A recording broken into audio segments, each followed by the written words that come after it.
Hi, I'm Kosei Hirano, and this is my participant observation fieldwork. Yes, before going into details, I want to talk about what my participant observation fieldwork is going to be about. For me, I personally had the aim to understand how cultural values that base socialization, such as discipline, social hierarchy, respect towards the elders, and just overall group identity are expressed and maintained within the context of the Japanese martial arts club.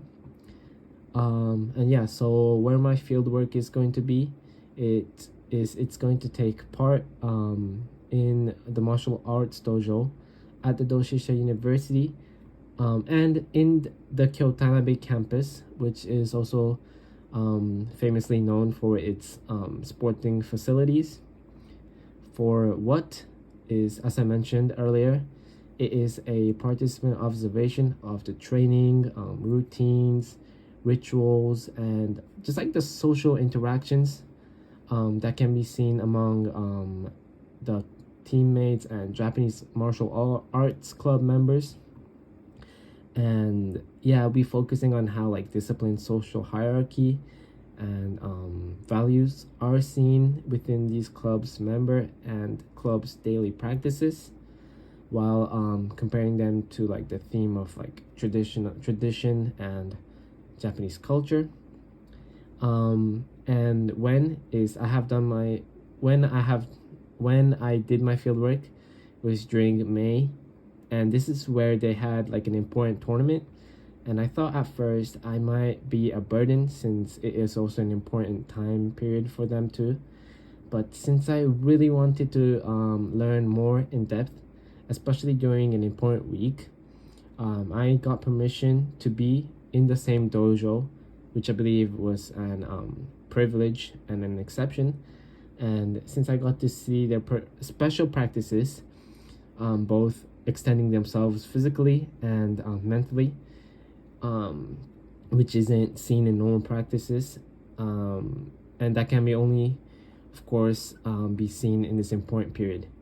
And the reason why was, as mentioned above, I aim to understand how traditional martial arts serve as a space for socialization, to reinforce Japanese cultural values, and the collective identity of these student athletes who take part in martial arts. And on a side note, additionally, as an individual who also played sports, I also wanted to see what other student athletes are like, and especially from the ILA faculty, since there's only a handful of students who participate in sports.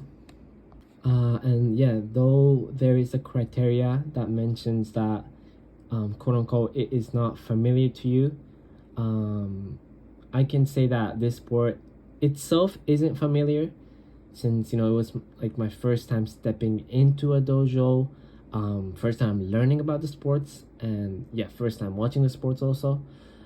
I don't think I am familiar with the sports, but when it comes to the connections that I have with the club, I think that it is different, since me myself is also a member of the student athlete group, the Dosha Daigak Taikaisei group, as well as I have two really close friends who take part in the Japanese martial arts club. So yeah, during my visitation to the martial arts club, I of course had to interview Eiji, who is my high school friend and also is an important member of the ILA faculty. I conducted a rather informal interview with him, since he has a better perspective on the Japanese martial arts club, and also on the sports of the Japanese martial arts, since he has been fighting for a long time. So before going into depth, I just want to talk about his background a little bit. So his background includes playing rugby, which is also another physically intense and I guess contact-driven sport.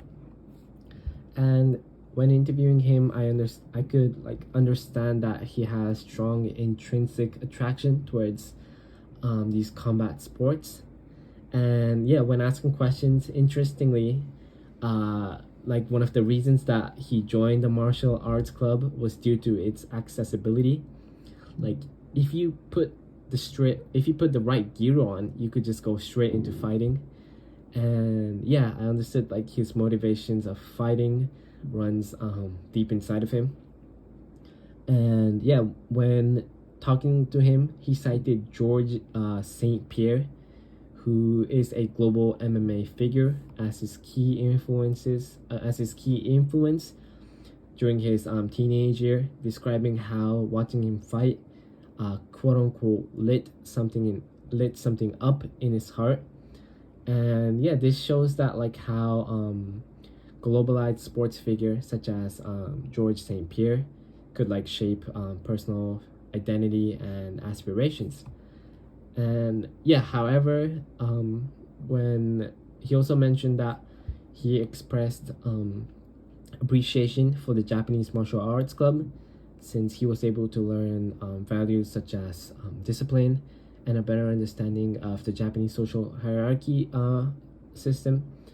But these practices, the club was rather limiting to him, since his desire for like freedom and openness in fighting, and also his like admiration for his MMA icon George St. Pierre, suggests that he wanted to go to like more of an MMA fighting style, which many traditional Japanese martial arts limits.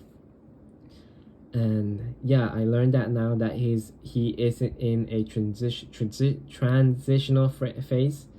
He wonders whether he should continue with his current style or like move to a fully MMA style. And yeah, his reflection highlights how this martial arts dojo is not just a site of discipline, but also a space where he could rethink about his identity, a space for negotiation between traditional and modern, having a proper discipline, structure, or freedom, and I guess having the Japanese form of martial arts compared to the global form of martial arts. Yeah, for the second interview that I held, I talked to Kai, who is also a part of the Japanese martial arts club and also a member of the ILA faculty. And yeah, as you could see here, he is watching his match highlights during class. But yeah, it just shows that he has the love for the game. And when interviewing him, he told me about Yarigai and Shinshin Yoho Tomo challenge dekiru. I'm sorry we talked in Japanese, but yeah, he mentioned about how he feels like himself in a challenging environment where he could learn both physically and mentally. And when talking, he especially emphasized the relationship that he had with his senpais or upperclassmen. He told me he was like blessed to have these wonderful senpais who were both strong but also humble, since he was able to learn from them. These senpais proactively teaches him like what he needs to do to win on his next games, and supports him when he is emotionally down. And at the same time, he says that Kai says that he could rely on them even outside of sports, when he has doubts in his daily lives, such as like his internships, or like just not sure about the future, like what he should do in the future with his just about like his future career. Yeah, he just told me how he relies on his senpais, discussing about his future, showing how he has a good relationship with his senpai even outside of the sports of Japanese martial arts.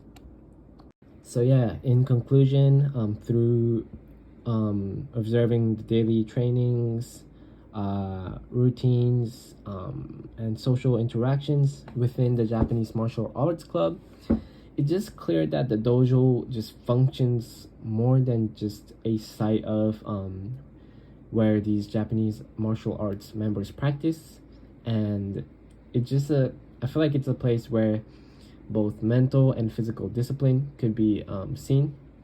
It's also a cultural space where traditional Japanese values are actively practiced and reproduced, and the structured rituals, hierarchical relationships between senpais and kohais, and the emphasis on respect and also self-control.